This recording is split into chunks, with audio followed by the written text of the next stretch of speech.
Well, good morning. This is obviously church done a little bit differently. You have made it to Kids Takeover 2017, where we're going to give you a sneak peek of everything your kids are going to experience this year at Kids Blast Summer Camp. Now, Cassie, can you let them know what to expect? Yes, I can. Today I'm going to be giving you guys a sneak peek of what us kids are going to experience during Kids Blast Summer Camp.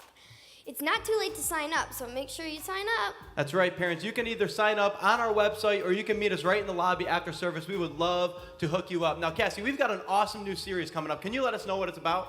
Our new series is going to be called Candy Craze. So if you like candy and like to make new friends, you don't want to miss church next week. Yes, parents, can you imagine this? There's going to be hundreds of kids and a lot of candy, so nothing's going to go wrong, and we're going to be praying in here to make sure that it doesn't. But while they're in there doing all of that, we're going to be in here starting a new summer series called Conversations I Wish We'd Have. We're going to be discussing all the different topics that you and I think about on a daily basis, but rarely get to talk about. So this summer is going to be awesome here at the church. You do not want to miss next Sunday. Now, Cassie, you may not know this, but your attention span and other kids your age is 5 minutes. And if the activity's like really fun, we can push it to 7. No. Get out. No, it's definitely true. I consider myself a very focused individual. What's that little screen over there? Is that the Greece campus? Hi, Greece! This is what I'm talking about. Oh, See, we've only got 5 minutes. So that's why we love games in TFH Kids, because it does multiple things. First of all, it allows for some healthy competition and building lasting friendships, but it also allows us to get our energy out so that we can pay attention to the next portion of our service. Enough with this chitter chatter. Can we get to the games? Yeah, it's a good idea. So a show of hands, who here has ever played Guitar Hero? Okay, a few of us. What Right. about my This is personal great. favorite rock band? Anyone out there? Awesome. Okay, that's a good Nice, start. nice. Well, earlier this service, we picked 4 people to show off their musical talents by participating in a game just like Rock Band or Guitar Hero. So as they make their way to the stage, can we make some noise and give them a round of applause? Come on out, Amazing. guys. Come on, guys. Yeah. This is amazing.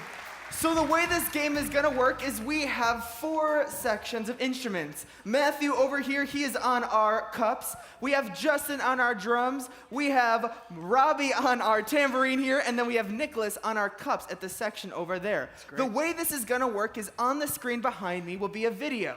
In the middle of the screen is images of their instruments. From the bottom of the screen will be circles that are gonna make their way up. When they reach the middle of the screen, they're gonna play their instruments, and we're gonna see what type of music we can make. Great, that sounds easy enough, but bro, like, I feel like we're missing something though. Yeah, I was thinking the same thing. We need a cool band name, right? Cool band name. Everyone needs one of those. No? Fine, then we need a band uniform. I love uniforms. No, not that either. Oh, I got it. Why do we only have 4 people on stage when I bet there is so much untapped musical potential in this amazing crowd here? So are you saying what I think you're saying? Yes. So what we're gonna do is you guys are gonna be given an instrument, and you guys will have section leaders to help you, and at the end of your row, you guys have black buckets, and what I want you guys to do is to pick that up, grab an instrument, and hand it to the person next to you. Awesome. So just like he said, there is a black bucket at the end of each row. Grab that bucket, pass it down the row, and grab an instrument. If you're in our cup section, you're gonna take 2 cups each. Amazing. If you're in our drumstick section, you're gonna take 2 drumsticks as well. Tambourines, you're only gonna need 1, and then once again, our cup section over there, you're gonna need 2 cups. Amazing. Now, to make sure we have the best music ever, we're gonna teach you guys how to properly play your instruments. So for everyone who has cups over here, can you guys put those high up in the air? Let's see them. Awesome, Matthew, why don't you show them the best way to play this? Okay, come on, join on in, play as loud as you can. Woo! Okay, I think amazing. we're gonna be ready. Now it seems easy, but let's make sure we're all on the same page here. Here's how you play drumsticks. Join on in, let's hear it. Awesome, Brandon, why don't you teach the other half here? Awesome, so now we have our tambourine. Let's see how it sounds. All right, let's see if you guys can do better. In 3, 2, 1. That's amazing, Okay. you guys are good. And now we have our cups. I know we had cups over there, but they are a little weak, so let's see if you guys can do it even better. In 3, 2, 1, go! Amazing, great Awesome. job. So everybody hold your instruments nice and quietly. On the screen behind me, I'm gonna get out of the way, is gonna be the video. Reminder, we're gonna watch this video and play along. If you get lost, follow your section leader on the stage. Here we go. Get your instruments ready. All right, here we go. So we have our cups. You're gonna see exactly when to play it now. Awesome. Let's try it here. Tambourines. Wait for it. Wait for it. Wait for it. Now. Perfect. Moving on to drumsticks. Get ready. Now we're gonna do one hit. Last but not least, our cup section over here. Here we go. Ooh, Great. That was I've got awesome. the best section over here. Woo! I heard him too. Here we go. Level 1, the basics. Emphasis on basics. We've got this, people. Follow along. Let's make some music. Here we go. All right. Wait for it. Oh. A little more patience. There we go.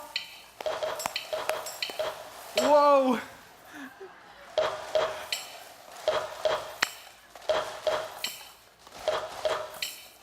This is amazing.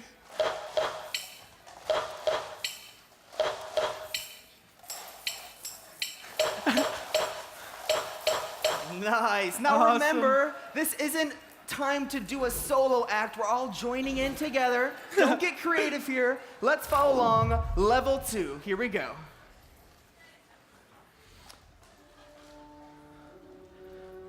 Oh, I love My this favorite song. Oh.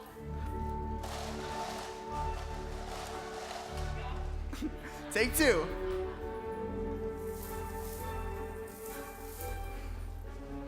Here we go. Try it again here, Cups. Nice.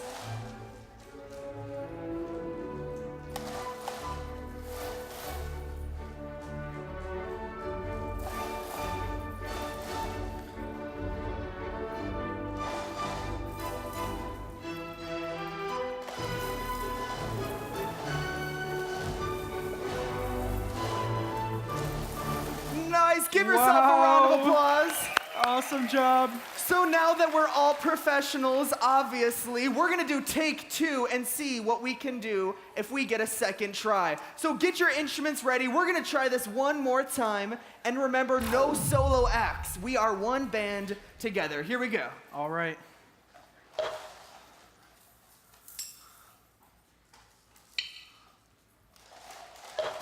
It's like we learned nothing. My group is doing great over here. I just have a whole bunch of solo artists. Great job. Keep doing it. There we go. Yeah.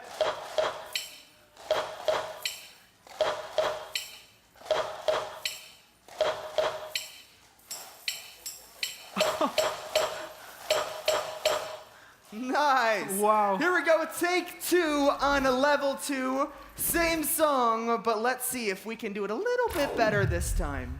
Here we go. Level 2. You guys got this. Be patient here. We messed up this last time. We can be better than them. Come on. Woo!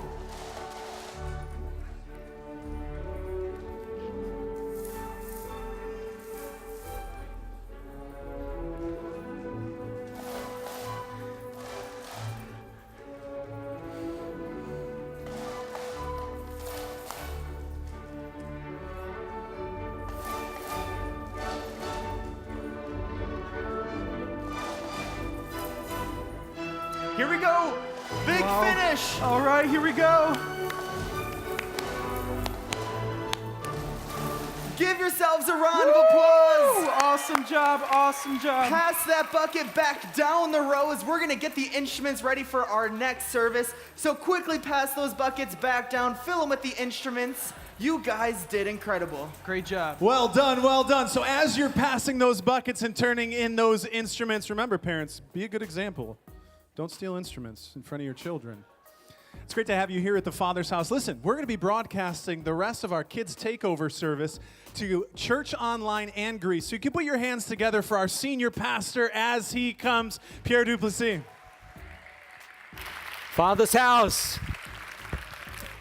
Hey, we want to welcome our Greece campus with us. Can we just make a big noise for our Greece campus and those who are joining us online? It is so great to see every one of you. Thank you so much for coming. We're going to have so much fun today, so I'm going to be quick.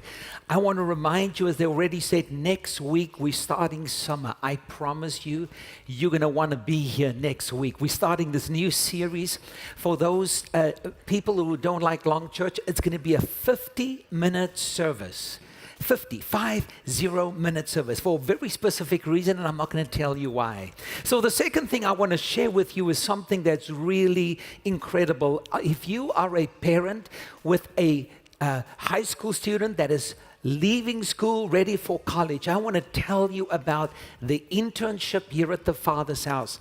I want to thank Pastor Chris Farwell for his hard work, because he has secured a partnership with Roberts Wesleyan College, that our internship starting this fall, if your children or your young adults come onto the internship at the Father's House, that they will be able to do 5 college credits with Roberts Wesleyan that is going to come teach here on site. I want to quickly give you some information on what courses they will be doing right here. Old Testament literature, New Testament literature, leadership in ministry, youth ministry, and principles of speech. Now, the cost is comparable to doing courses there, but there is one big difference. If you send your young adults here to do college credit, they're going to be surrounded with an incredible staff culture, and they're going to gain experience while they are studying how to engage and how to grow. I cannot even begin to tell you the testimony of transformed lives when we see students come in for an internship with the Father's House. Listen, there's going to be a number on the screen right now at each of our campuses. If I can get that number up, that would be really, really great. It's Pastor Chris's number. We're waiting for that number still. Oh, right behind me.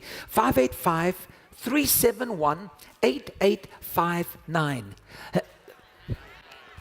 Whatever. 585-371-8859.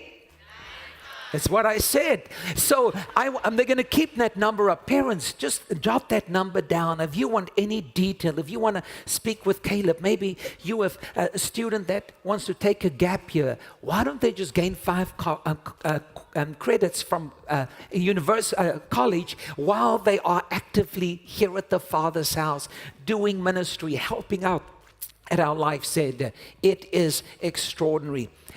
Third thing and last thing I want to share with you is, with great excitement, our church family this year is endeavoring to do more great things that will transform lives, more things that will touch and impact our humanity.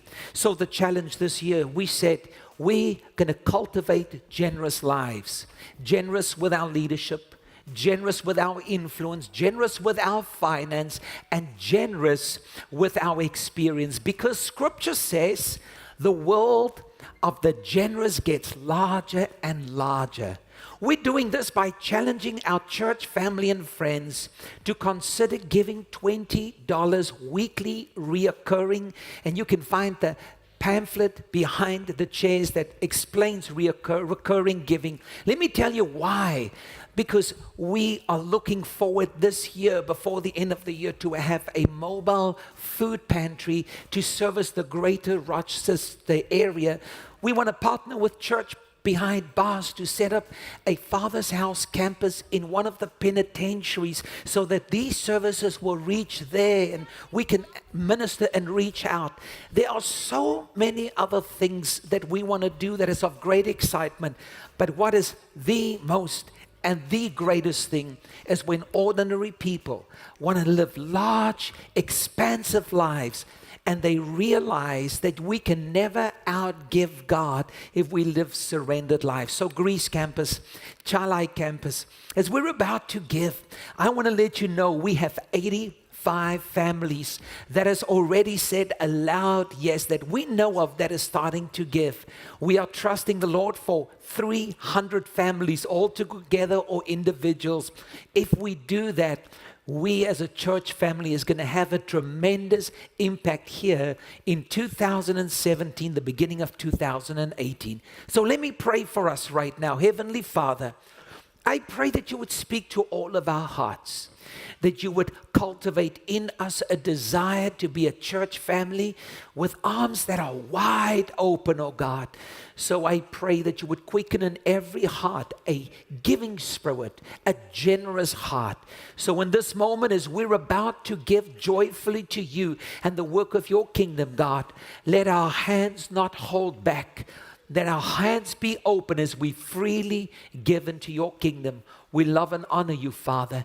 In Jesus' name, amen. Thank you, Greece Campus. Thank you, Childlike Campus, as we receive the offering. So as those buckets are being passed, how many of you love pizza? Come on, show of hands, loves pizza. Greece Campus, love pizza. You got to raise your hand. How many of you had pizza this weekend already? Love me some pizza. You know how you got like that pizza loyalty? You know, you got to go with that same pizza every single time. You're looking for the coupons, all that. We love pizza in TFH Kids. We love pizza at the Father's house. But you know what happens sometimes in kids ministry is that we can talk so much and so long that the concept sometimes gets lost. So we use illustrations to drive the point home. And today, we are going to be using the illustration of making pizza to teach us about the importance of patience. Get ready. It's going to be great.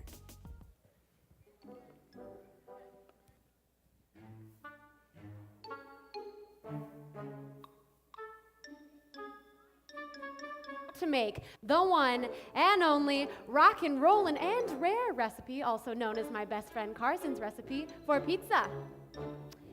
I forgot my cookbook. 1 second. Hello everyone and welcome to Carson's Classical Kitchen. Today I'm going to be teaching you guys an old recipe on how to make pizza that will surely knock your socks off. Okay, now start. Container and flatten dough until approximately half. Okay.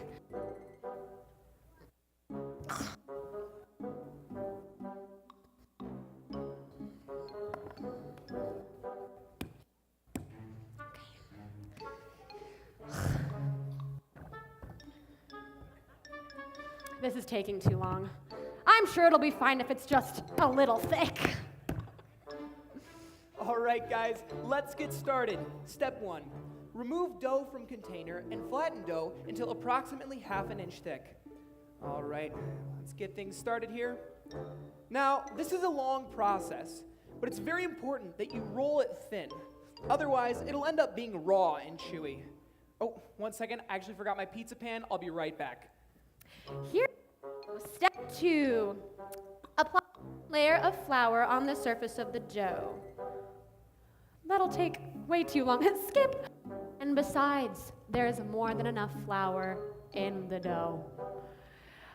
Step 3, take exactly ½ a cup of pizza sauce and rub in on the surface of the dough. Okay.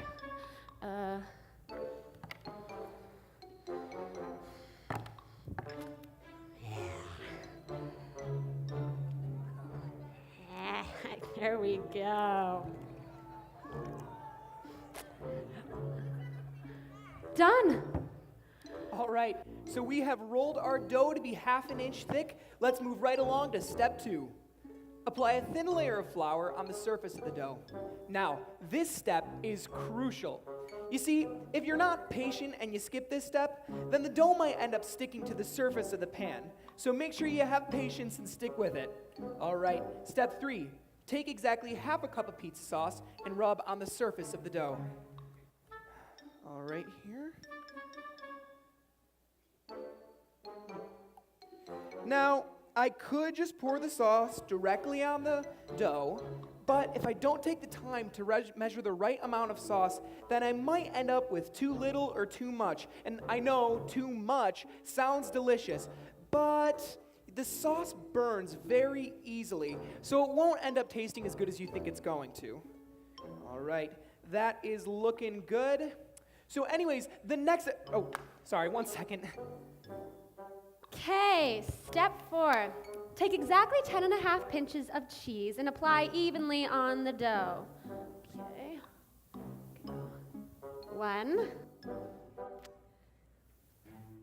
2. Yeah, no, this is taking too long. Okay. step 4 done? Man, this pizza is going to be so good. All right, let's move on to step 4.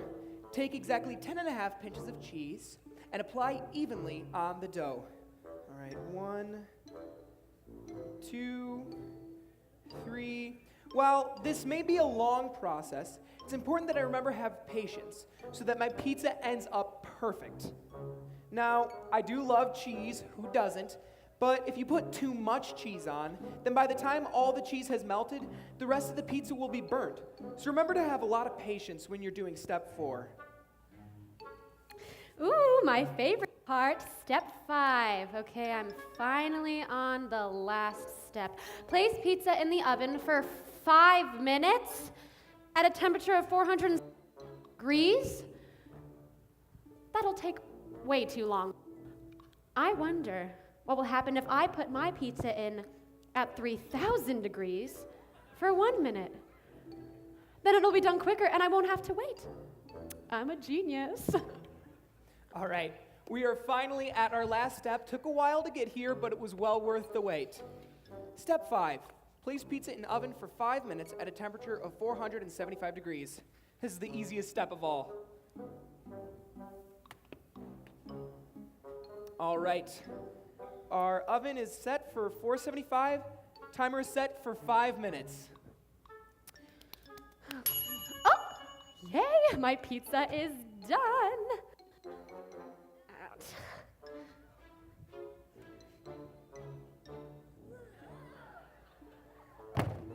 Oh man, my pizza, it's burnt. What happened? I thought I followed the recipe. It's probably this recipe's fault. I'm gonna call Carson and give him a piece of my mind.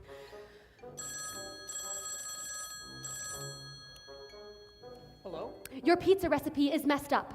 It took me like forever, and all I have to show for it is a nasty pizza. Oh, well, it's kind of funny you mention that because I'm actually making the same exact recipe right now. So you know what I'm talking about. Your pizza's probably a big burnt blob too. That's actually the oven right now. Why don't I just check on the pizza and then we'll see. Whoa! I know, right? Your pizza probably looks Smells delicious! Wait, what? How? How could yours be burnt? Did you follow all the instructions correctly? Yeah? Okay, well, did you remove the dough from the container and flatten it to a 1/2 inch thick? Well, no, but I did flatten it a little. It was taking too long. All right, well, did you apply a thin layer of flour on the surface? No, that also took too long. Okay, tell me you at least put it in the oven at 475 for 5 minutes. In a way, did the math, and I figured out that it should be the same if I put my pizza in at 3,000 degrees for 1 minute, because 5 minutes is too long. 3,000? Catherine, you've got to be kidding me. Now you see my problem. I did nothing wrong. That's not what I meant. What I'm trying to say... No, what I'm trying to say is I followed your ridiculous and wordy recipe, and all I got was a burnt blob and a big mess in my kitchen. Not to mention I'm starving.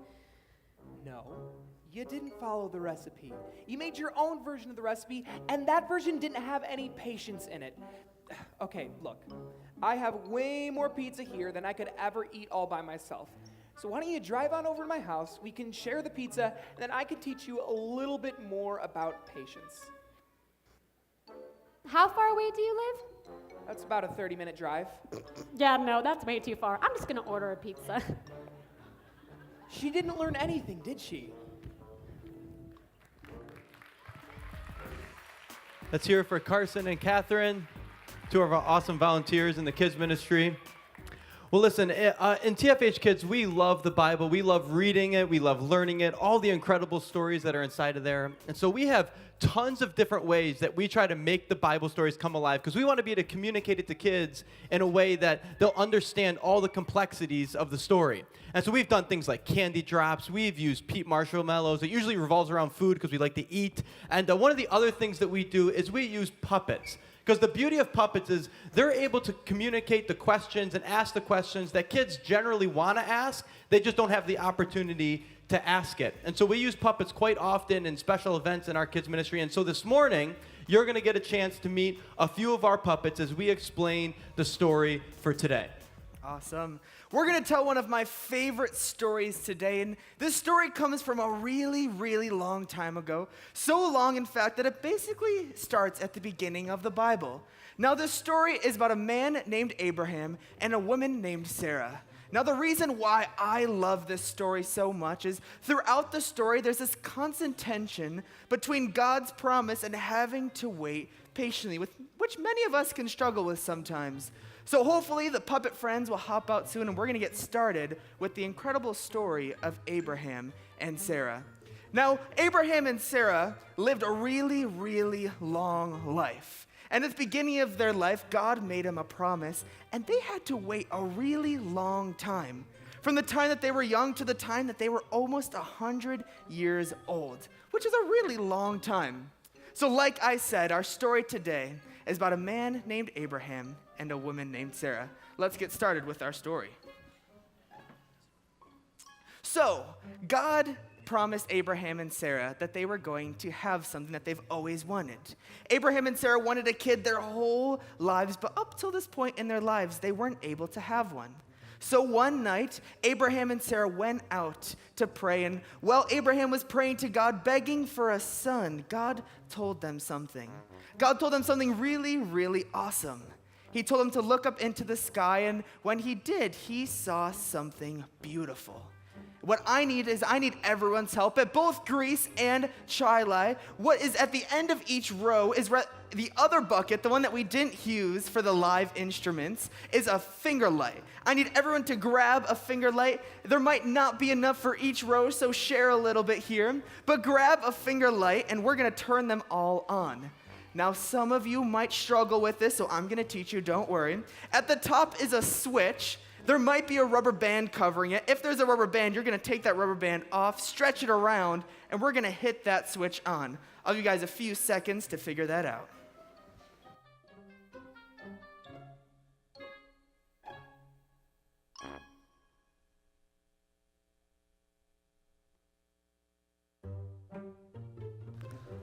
Awesome.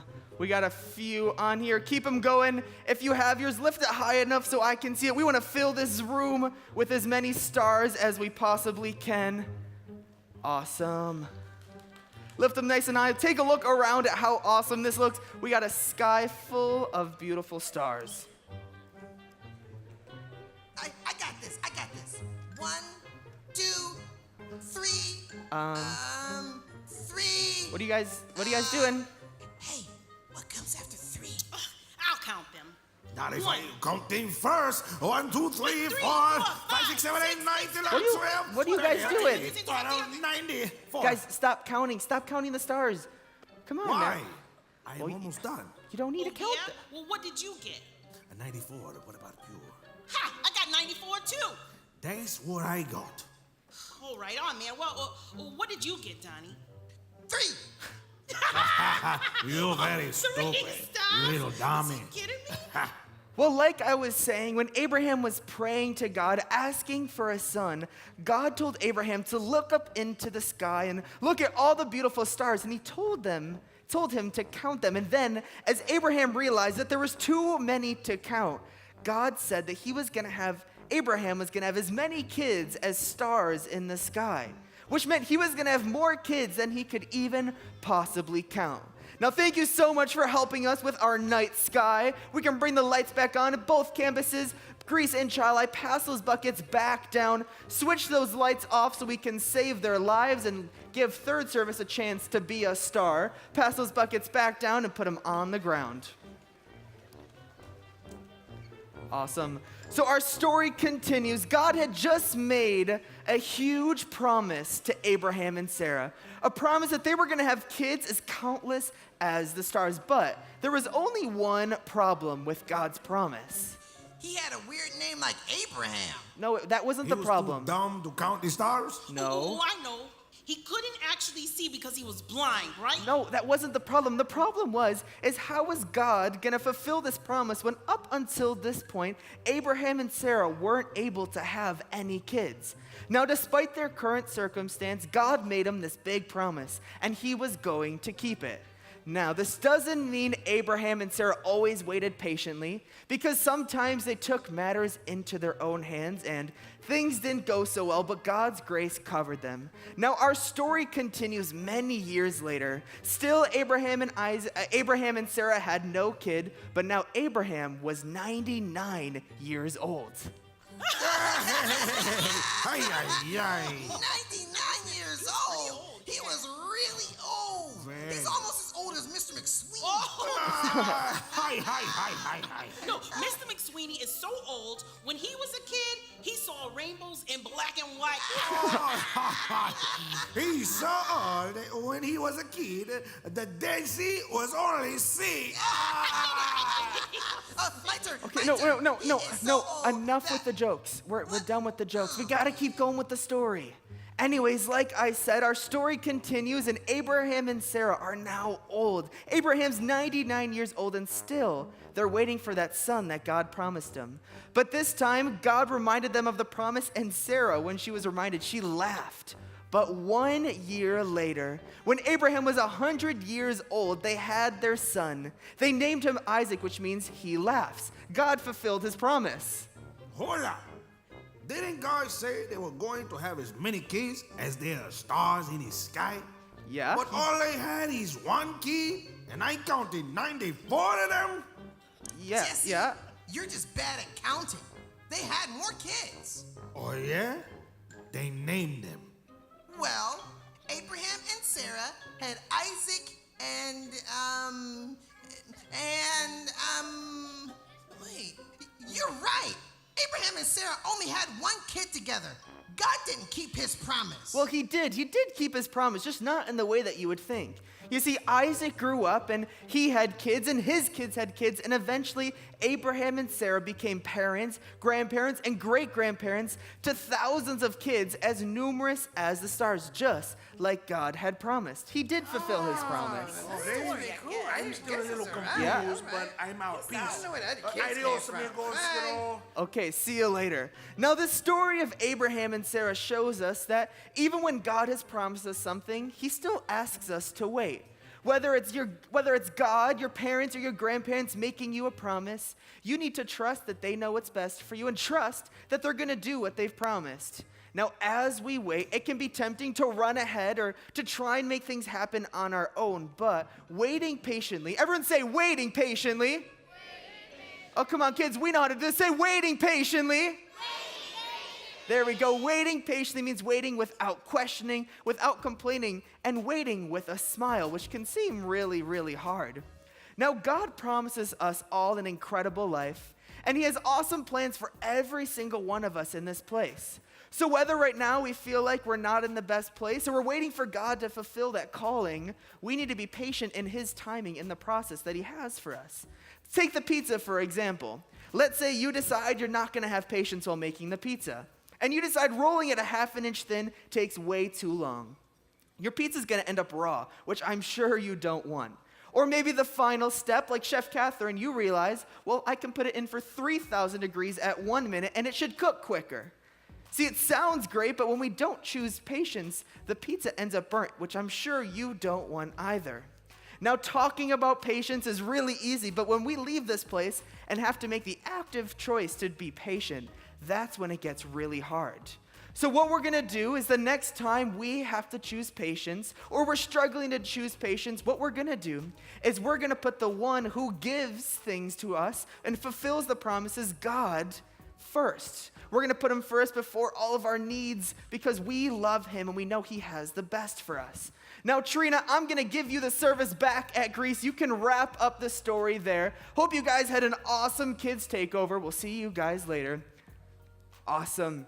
Now, for us, what I'm going to ask you guys to do is we're going to close our eyes and bow our heads. In TFH Kids, we love to pray because we know when we're praying, God is listening. And he loves us so much that he wants to answer all of our prayers. So when we pray, we're respectful and we're intentional when praying to God. So close your eyes and bow your heads. God, thank you so much that you love us. And thank you for stories like Abraham and Sarah that show us the importance of waiting. God, thank you for the incredible plans you have for our lives. Thank you for the awesome lives that you've given us. But help us to be patient in all situations. Whether we're waiting for our parents, waiting for our grandparents, our friends, or waiting for you to fulfill the promises over our lives. Help us to choose patience. We love you and we praise you. We pray this in your mighty name, and we all say, amen. Now, I'm going to ask you guys to stand up, and we're going to raise our hands. Because when we raise our hands, it's a sign that we're focused on God. We don't want to be distracted by the things around us, and we want to show God we love him and we're putting him first. So let's raise our hands and sing this out. Before I bring my knee, I will bring my heart. Before I lift my cares, I will lift my arms. I want to know you, I want to find you in every season, in every moment. Before I bring my need, I will bring my heart and seek you first. I want to seek you, I want to seek you first. I want to keep you, I want to keep you first. You're more than anything I want you first.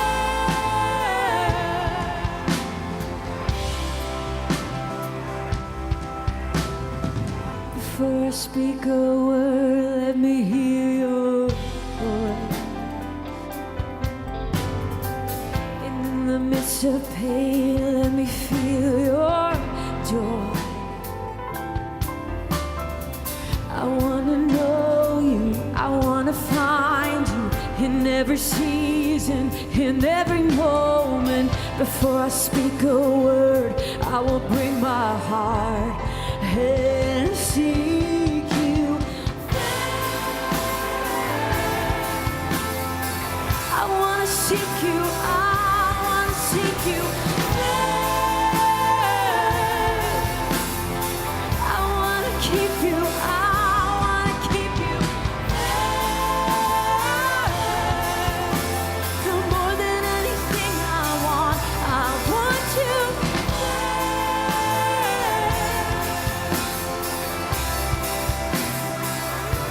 You are my treasure and my reward. Let nothing ever come before. Come on, sing it out. You are my treasure and my reward, my God. And let nothing ever come before. I seek you first. Come on, sing that out. Sing first.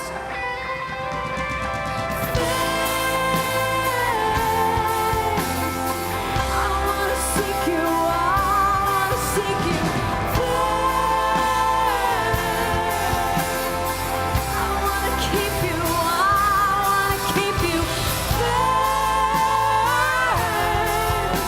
You're more than anything I want you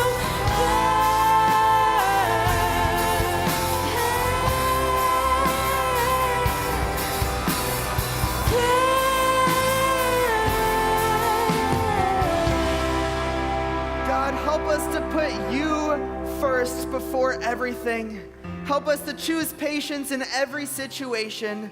And thank you that you are such an awesome God who loves us and cares for us and guides us in all situations. We love you and we praise you. And we pray this in your mighty name. And we all say, oh, come on now. And we all say, amen. Take a seat right where you are. Awesome. Now, in TFH Kids, we love memorizing the Bible. We love memorizing biblical principles because we know what we learn at elementary age is what helps us as a foundation when we get older. Now, what we're going to do is I'm going to share with you what we do in kids ministry. We have a verse and a virtue for every series we do. Can you say verse? Let's try that one more time. Say verse. Now say virtue. Okay, we'll work on it. We'll get a little bit louder soon. Now, because we're in our Fruit of the Spirit series, which we will be doing this summer at camp, we have one verse for the whole camp week, and then we have a different virtue for each Fruit of the Spirit. Now, let's take a look at our verse for the entire series. Read this with me as loud as you can. Here we go. The fruit of the Spirit is love, joy, peace, patience, kindness, goodness, faithfulness, gentleness, and self-control. Awesome. And our virtue is a lot easier. Repeat after me. Say patience. I can wait. Awesome. Let's try that one more time as loud as you can. Say patience. I can wait. Okay, kids, I can't see all of you right now, but I know you're in here, and we're going to show the adults how we do it. Are you ready? So get ready. Take a deep breath. Here we go. Repeat after me. Say patience. I can wait. One more time. Say patience. I can wait. Nice. Now let's give the adults a try. Let's see what you got. Here we go. Come on, adults. Say patience. I can wait.